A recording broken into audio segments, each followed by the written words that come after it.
Pengertian sosiologi. Istilah sosiologi berasal dari gabungan dua kata dalam bahasa Latin, yaitu socius yang berarti kawan dan logos yang berarti ilmu pengetahuan. Ciri-ciri sosiologi.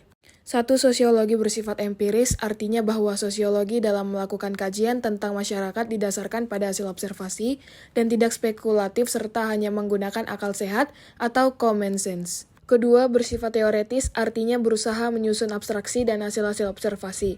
Abstraksi adalah kerangka dari unsur-unsur yang didapat di dalam observasi, disusun secara logis, serta memiliki tujuan menjelaskan hubungan sebab akibat. Ketiga, bersifat kumulatif, artinya bahwa teori-teori yang telah ada memperbaiki, memperluas, dan memperhalus teori-teori lama. Dan yang terakhir, bersifat non-etis. Keempat, bersifat non-etis bahwa yang dilakukan dalam sosiologi bukan mencari baik buruknya suatu fakta, melainkan menjelaskan fakta-fakta tersebut secara analitis. Itulah sebabnya para sosiologi tidak bertugas untuk membicarakan dan memperuncingkan baik buruknya tingkah laku sosial masyarakat. Hakikat sosiologi. Pengetahuan yang menjadi bagian dari suatu ilmu adalah pengetahuan yang tersusun secara sistematis. Sistematis mengandung arti adanya tahapan-tahapan tertentu yang bisa menggambarkan garis besar yang ada dalam sebuah pengetahuan. Dalam pengetahuan terkandung adanya beberapa unsur, yaitu 1. Pengetahuan atau knowledge, 2. Tersusun secara sistematis, 3. Menggunakan pemikiran, 4. Dapat diselidiki secara kritis oleh orang lain atau umum atau objektif, 5. Penyelidikan berdasarkan metode-metode ilmiah. Pengetahuan yang diangkat sebagai ilmu juga memiliki sifat-sifat tertentu. Berikut sifat-sifat pengetahuan sebagai ilmu. Rasional, empiris, objektif, akumulatif, dan yang terakhir andal dan dirancang.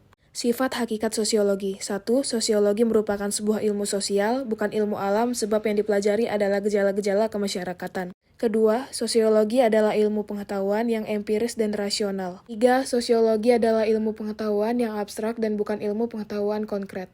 4. Sosiologi adalah ilmu pengetahuan yang umum dan bukan ilmu pengetahuan khusus.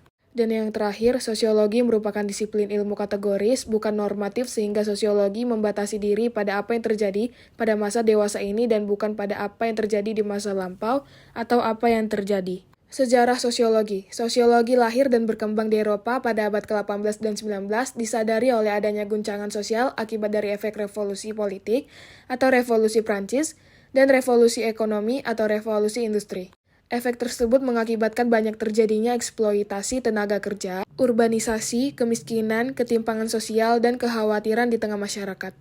Auguste Comte, seorang filsuf Prancis, melihat perubahan-perubahan tersebut tidak saja bersifat positif, seperti berkembangnya demokratisasi, tetapi juga berdampak negatif, yaitu terjadi konflik antar kelas dalam masyarakat.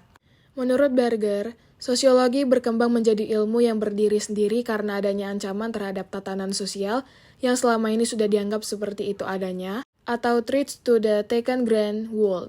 Leon Decker mengidentifikasi ancaman yang dimaksud Berger, yaitu terjadinya dua revolusi, yaitu revolusi industri dan revolusi Prancis, tumbuhnya kapitalisme pada akhir abad ke-15, meningkatnya individualis, lahirnya ilmu pengetahuan modern, berkembangnya kepercayaan pada diri sendiri. Tokoh lain yang juga sangat berjasa dalam perkembangan ilmu sosiologi adalah Herbert Spencer. Jika Auguste Comte adalah tokoh yang mencetuskan nama sosiologi, Herbert Spencer adalah salah satu tokoh yang menguraikan materi sosiologi secara terperinci dan sistematis. Menurut Spencer, objek sosiologi yang cocok adalah keluarga, politik, agama, pengendalian sosial, dan industri. Termasuk pula asosiasi, masyarakat setempat, pembagian kerja, pelapisan sosial, sosiologi pengetahuan dan ilmu pengetahuan, serta penelitian terhadap kesenian dan keindahan.